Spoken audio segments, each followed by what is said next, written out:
10 private banks का quantitative analysis में आप लोगों के सामने प्रेजेंट करने वाला हूं। यस, ये एक पेड वीडियो है, डिटेल्ड एनालिसिस में आप लोगों के सामने यहां पे रखूंगा। अराउंड 19 पैरामीटर्स हम कंसिडर करने वाले हैं इस क्वांटिटेटिव एनालिसिस में। अभी Q1 FY22 के रिजल्ट्स डिक्लेयर हो चुके हैं। ऑलमोस्ट सारे बैंक्स के 10 के 10 जो हम कंसिडर कर रहे हैं बैंक्स, उनके रिजल्ट्स डिक्लेयर हो चुके हैं। That's why the numbers must have been changed, and that is the reason why we are presenting this quantitative analysis. Believe me friends, I think ये एक methodology है जो आपको ज्यादा गलत नहीं जाने देगा। एक more than average kind of returns आप फॉलो कर सकते हो अगर ये मेथोडोलॉजी आप फॉलो करते हो तो। And that's why we are working on our quantitative analysis portfolio, model portfolio, जहां पे ये एनालिसिस करके ही हम पोर्टफोलियोज डिजाइन कर रहे हैं। सो वहां पे अच्छा खासा काम चल रहा है। जल्दी वो भी चीज आप लोगों को एक्सेस, उस चीज का एक्सेस मिल जाएगा। We are working on technology part frankly, so that सारी चीजें ऑटोमेटेड रहे, हर बार वो कैलकुलेशंस हमें मैन्युअली ना करने पड़े। So that's why it is taking little bit of time, but it will be worth waiting. I think एक क्वांटिटेटिव पोर्टफोलियो अगर किसी को बनाना है तो उसके लिए काफी अच्छा हो सकता है ये सारा सिनारियो। सो 10 बैंक्स कौन से हैं? HDFC Bank, ICICI Bank, Kotak Bank, Axis Bank, IndusInd, Bandhan, Yes Bank, IDFC First, Federal Bank and RBL Bank. ये 10 बैंक्स हम यहाँ पे कंसिडर करने वाले हैं। So I think large cap majority of the banks are there, थोड़े बहुत मिड कैप ओरिएंटेड बैंक्स भी यहाँ पे है। सो 19 पैरामीटर्स हम यहाँ पे कंसिडर कर रहे हैं। Valuation ratio, return ratios, sales and net profit growth, net interest income as a percentage of operating income, retail loan book CASA ratio, gross NPA, net NPA, provision coverage ratio, net interest margin which is also very important, cost to income ratio, capital adequacy ratio, liquidity coverage ratio and number of branches also। इसका reason क्या है ये भी मैं जब ये point discuss करूंगा तो आप लोगों को बताने वाला हूं। सो पहला जो रेशियो हम कंसिडर करने वाले हैं वो है पी रेशियो। जिसका पी रेशियो सबसे कम उसको सबसे अच्छी रैंक और सबसे ज्यादा पॉइंट्स दिए जाएंगे। बट अगर किसी बैंक का पी रेशियो 0 है, यानी कि लास्ट 12 मंथ्स में कोई अर्निंग्स नहीं है बैंक में, तो वहां पे उस पर्टिकुलर बैंक को लास्ट रैंक दी जाएगी। तो यहां 11.44 पी रेशियो के साथ Federal Bank is at number 1 position, and that's why we are giving 10 points. और सबसे खराब पोजीशन में है Yes Bank, IDFC First Bank and RBL, because they had reported losses, and that's why 8th rank है cumulatively तीनों banks को, और 3 points यहाँ पे हमने इन बैंक्स को दिए हैं। प्राइस टू बुक रेशियो ये सेकंड रेशियो है। जिसका पीबी रेशियो सबसे कम उसे सबसे अच्छी रैंक और ज्यादा पॉइंट्स। तो as expected when there is a less profitability तो automatically price to book ratio भी नीचे ही रहेगा, because market is not giving good valuation to the company. तो यहाँ पे RBL बैंक 0.88 के साथ फर्स्ट रैंक है और 10 पॉइंट्स गिवन। डोंट वरी, मतलब भले ही यहाँ पे 10 पॉइंट्स मिले हैं तो एक डिटेल्ड एनालिसिस, क्वांटिटेटिव एनालिसिस आपको अच्छी तरीके से रैंकिंग प्रेजेंट करेगा। Nothing to worry about it, but we will have to respect the methodology, and that's why we will have to follow some rules. That's why first rank and 10 points given.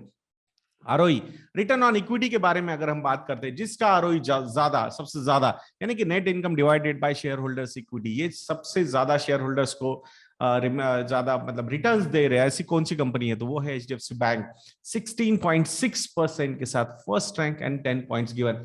सबसे खराब ROE IDFC First Bank and RBL bank का है, as expected, because there is no net income, losses में है दोनों companies, and that's why the ratios are negative. Hopefully soon IDFC First Bank will become profitable. There are some problems if we look at the Vodafone loan and all those things. So let's wait how they come out of this particular situation. Then comes the return on asset number, ROA. जिसका ROA सबसे ज्यादा उसको first rank and 10 points दिए जाएंगे। तो HDFC bank यहाँ पे भी बाजी मार रहा है 1.80% के साथ first rank and 10 points given to HDFC bank. तो सबसे अच्छा ROA यहाँ पे Q1 FY22 में इस बैंक का है, अगर उसको हम एनुअलाइज करते हैं तो। Then comes the sales and net profit growth for last 5 years. तो यहाँ पे सबसे ज्यादा sales and net profit growth है बंधन बैंक की 51.3% and 51.6%. That's why दोनों जगह पे first rank and 10 points given. Though currently they are facing some issues because of the microfinance loans. जो प्रॉब्लम्स आसाम और वेस्ट बंगाल में हुए हैं उसकी वजह से थोड़ा सा इम्पैक्ट तो बैंक पे हुआ है, but I think will have to respect the last 5 years numbers. तो उसके हिसाब से number 1 position and maximum points given. अगर 3 साल के हिसाब से देखते हैं प्रॉफिटेबिलिटी एंड सेल्स की नेट ग्रोथ, तो सेल्स में यहाँ पे भी बंधन बैंक 37.7% के साथ फर्स्ट रैंक है, 10 पॉइंट्स गिवन, और एक्सिस बैंक 187% के साथ first rank and 10 points given. Why Axis Bank's net profit growth is at 187% CAGR? That is majorly because of the low base effect 3 years back. But I think we'll respect the numbers and we'll follow them in coming slides also. Net interest income as a percentage of operating income. Bank का जो main business होता है वो loan देना होता है, यहाँ से डिपॉजिट लिए वहां जाके लोन्स दिए, इन दोनों में से जो डिफरेंस है, how efficiently bank manages that, it shows the net interest income of the total operating income. अलग अलग चीजें भी होती है बैंक की, थर्ड पार्टी प्रोडक्ट सेल किए जाते हैं, उससे कमीशन मिलता है, फॉरेक्स से बिजनेस इनकम मिलता है बैंक को, तो ये सारी चीजें होती है। But what I would like to see is the net interest income, मतलब बैंकिंग के थ्रू मेजरली जो लोन्स या एसेट्स बनाने का काम होता है बैंक का, उसके हिसाब से सबसे ज्यादा इनकम किसका है, तो वो है आईडीएफसी फर्स्ट बैंक का 83%, and that's why first rank and 10 points given. सबसे कम नेट इंटरेस्ट इनकम है यस बैंक का 57% as a percentage of operating income, that's why 10th rank and 1 point given. Retail loan book के बारे में अगर हम बात करेंगे तो ऑब्वियसली हम हमेशा कहते हैं कि रिटेल ओरिएंटेड लोन बुक रहेगी तो एनपीएस वगैरह काफी अच्छी तरीके से कंट्रोल हो सकते हैं। यहाँ पे कुछ बैंक्स है जो कॉर्पोरेट लेंडिंग भी में वापस थोड़ा सा एग्रेसिव जा रहे हैं, but still their gross NPAs and net NPAs are good. But हमने बात की ना कि डाइवर्सिफिकेशन पॉइंट ऑफ व्यू से रिटेल लोन को हमने ज्यादा इंपॉर्टेंस दिया है, तो यहाँ पे आईसीआईसीआई बैंक 70.8% के साथ first rank and 10 points given. HDFC bank जो एक रिटेल ओरिएंटेड बैंक के लिए जाना जाता था, वो 47% के साथ 9th रैंक और 2 points given to that particular bank. So let's see आने वाले स्लाइड्स में ग्रॉस एनपीएस नेट एनपीएस क्या कहते हैं।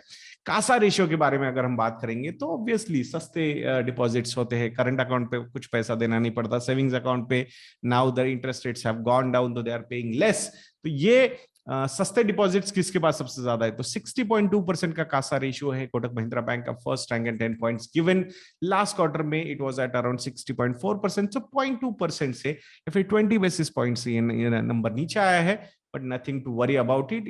It has a strong CASA ratio. There is no doubt. Number 2 position पे IDFC First Bank, they have crossed their 2024 target of CASA ratio of 50%. So currently they are at 50.9%, second rank, and 9 points given to IDFC First Bank. Now comes the net NPA, gross NPA and net NPA numbers. तो यहाँ पे भले ही HDFC bank के जो loans है वो 53% now corporate lending है, but still their gross NPAs are much under control, 1.47%, first rank 10 points given, and even net NPAs are also 0.48%, first rank and 10 points given। जहां पे हमने आईसीआईसीआई बैंक को देखा था कि भाई उनका जो रिटेल लोन बुक था वो 70% से ज्यादा था, but still their gross NPAs are at 5.15%, that's why 8th rank and 3 points given, and net NPAs are 1.16%, तो यहाँ पे पोजीशन अच्छी है, third rank and 8 points given to ICICI bank. Provision coverage ratio, ये रेशियो जितना ज्यादा होगा उतना आने वाले समय में स्ट्रेस कम होगा बैंक पे, हम ऐसा कह सकते हैं considering the existing gross NPS. But I think आगे जाके अगर स्लिपेजेस होते हैं, एनपीएस क्रिएट होते हैं, तो definitely that is a thing one has to watch. But जो पुराने पाप है उसको अच्छी तरीके से कवर किया गया है क्या, तो यहाँ पे यस बैंक 79.3% के साथ first rank 10 points given. IDFC First Bank उनके स्लिपेजेस ज्यादा हुए हैं, कुछ लोन्स एनपीए कन्वर्ट हुए हैं, they are expecting it to again become a performing asset, तो अभी तक प्रोविजन ज्यादा नहीं हुआ है, and that's why 10th rank पे है 51% के साथ, that's why only 1 point given to IDFC First Bank. Net interest margin की अगर हम बात करते हैं तो highest net interest margin is of Bandhan Bank, 8.50%, first rank 10 points given. Why?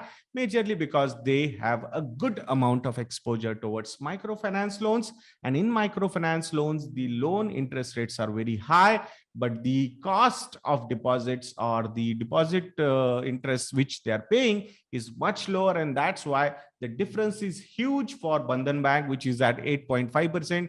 That's why first rank and 10 points given. सबसे खराब net interest margin है यस बैंक का 2.10%, that's why 10th rank and 1 point given. Cost to income ratio सबसे कम किसका है? तो cost to income ratio सबसे कम है बंधन बैंक का 29.3% के साथ first rank and 10 points given. Number 2 position पे आता है HDFC bank 35%, second rank and 9 points given. सबसे खराब कॉस्ट टू इनकम रेशियो है आईडीएफसी फर्स्ट बैंक का 77.2%, 10th rank and 1 point given.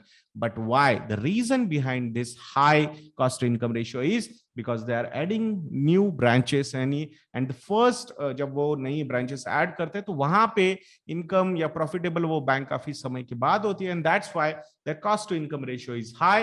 For some time it will be high, but we will have to watch a trend in IDFC First Bank. So आने वाले समय में I think we will get a clear picture. So let's see.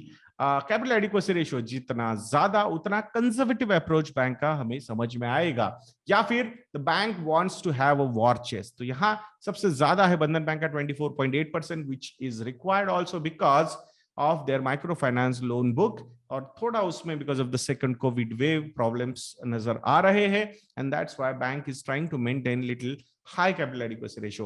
Being looking at the size, Kotak Mahindra Bank with 23.7% second rank and 9 points given. ये भी एक थोड़ा सा जो उदय कोटक जी है कंजर्वेटिव बैंकर है, which is required also because you are taking money from depositors and you need to manage them really well. So यहाँ number 2 position पे है 9 points given. Liquidity coverage ratio यानी 30 दिनों में जो लिक्विडिटी लगने वाली है बैंक को, तो around 100% LCR liquidity coverage ratio होना चाहिए। That's what the RBI mandate says after 1 अप्रैल 2021।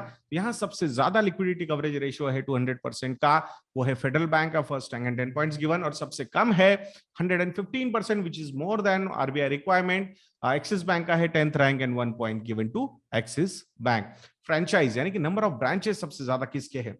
तो ये हमने इसलिए कंसिडर किया है बिकॉज अगर आपके ब्रांचेस ज्यादा है, सो जो एक्सपांशन आपको ब्रांच पॉइंट ऑफ व्यू से करना था वो आप कर चुके हैं, and it will have a positive impact on your cost to income ratio. तो ये जितनी ज्यादा उतना रीच भी आपके पास ज्यादा है, एंड यू कैन मतलब I think business growth point of view से definitely it will add a lot of value. So HDFC Bank 5653 branches, first rank and 10 points given.